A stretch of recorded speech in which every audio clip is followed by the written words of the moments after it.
एक समय था जब दुनिया में लोग अकेलेपन से डरते थे, लेकिन आज कुछ लोग खुद लोगों से दूर हो रहे हैं और अजीब बात यह है उन्हें दुख नहीं होता, उन्हें सुकून मिलता है। तो सवाल ये है, आखिर कुछ लोग सबको अपनी ज़िंदगी से काट क्यों देते हैं? आप हमेशा ऐसे नहीं थे। एक समय था जब आप हर किसी के लिए मौजूद रहते थे। रात के 2 बजे फ़ोन उठाने वाले दोस्त आप ही थे। घर में लड़ाई हुई तो माहौल शांत कराने वाले इंसान भी आप ही थे। दूसरों की परेशानियां अपने अंदर समेट लेने वाले भी आप ही थे। लोग टूटते थे और आपको याद करते थे और आप हर बार उनके लिए खड़े हो जाते थे।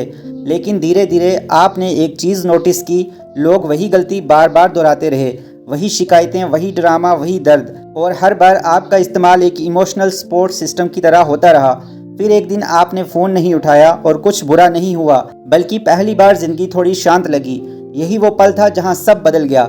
साइकोलॉजी कहती है कि जब इंसान बार बार इमोशनली ड्रेन होता है तो उसका दिमाग खुद को बचाने के लिए डिस्टेंस बनाना शुरू कर देता है। आप टूटे हुए नहीं थे, आपका नर्वस सिस्टम बस खुद को प्रोटेक्ट कर रहा था। कई लोगों के लिए ये आदत बचपन से शुरू होती है। शायद आपने बचपन में घर का माहौल देखकर लोगों के मूड पढ़ना सीख लिया था। कौन गुस्से में है, कौन नाराज़ है, ये सब आप बिना बोले समझ जाते थे। धीरे धीरे आपका दिमाग ये मानने लगा कि अकेले रहना ज़्यादा सेफ है, और आज जब कोई इंसान आपकी शांति खराब करता है आप उससे दूरी बना लेते हैं। लेकिन यहाँ एक फ़र्क समझना बहुत ज़रूरी है। हर किसी को काट देना हमेशा स्ट्रेंथ नहीं होती, कभी कभी वो सिर्फ डर होता है। साइकोलॉजी में फ़र्क बताया गया है। वॉल्स रखना मतलब ऐसी दीवारें जो हर किसी को बाहर कर दें, और बाउंड्रीज रखना मतलब सिर्फ टॉक्सिक लोगों को दूर रखना। अगर किसी से दूरी बनाकर आपको सुकून मिला तो वो लॉनलीनेस नहीं है, वो प्रोटेक्शन है। क्योंकि गलत लोगों के साथ रहना भी इंसान को अंदर से तोड़ देता है। और सच कहें तो जो लोग सबको कट ऑफ कर देते हैं वो अक्सर लोगों को बहुत गहराई से समझने लगते हैं। उन्हें जल्दी पता चल जाता है कि कौन सिर्फ काम पड़ने पर याद करता है, कौन प्यार के पीछे मतलब छुपाता है, कौन सिर्फ अटेंशन चाहता है। उनका दिमाग पैटर्न्स पकड़ने में एक्सपर्ट बन जाता है, इसलिए वो हर किसी पर ट्रस्ट नहीं करते।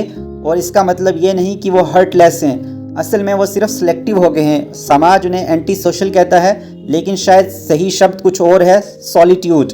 लॉनलीनेस मतलब जब आपको कनेक्शन चाहिए लेकिन मिले नहीं, लेकिन सॉलिट्यूड मतलब जब आप खुद अपनी शांति चुनते हो। अब आपका फ़ोन साइलेंट रहता है और वो साइलेंस रिजेक्शन नहीं लगता, रिलीफ लगता है। लोग सोचते हैं आप सबसे भाग रहे हो, लेकिन सच ये है आप क्योस से दूर जाकर सुकून की तरफ बढ़ रहे हो। और इसमें कुछ गलत नहीं है। आप कोल्ड नहीं हो, आप प्यार करना नहीं भूले। आपने बस ये सीख लिया है कि हर किसी को अपनी एनर्जी तक एक्सेस देना ज़रूरी नहीं होता। हार्वर्ड की 75 साल लंबी स्टडी ने भी यही कहा, खुशी इस बात पर डिपेंड नहीं करती कि आपके पास कितने लोग हैं, बल्कि इस पर कि आपके पास सही लोग कौन हैं। इसलिए अगर आपका सर्कल छोटा है लेकिन उसमें सच्चे लोग हैं तो आप अकेले नहीं हो, आप सही जगह पर हो। और शायद अपनी शांति बचाना ही ज़िंदगी की सबसे बहादुर चीज़ों में से एक है।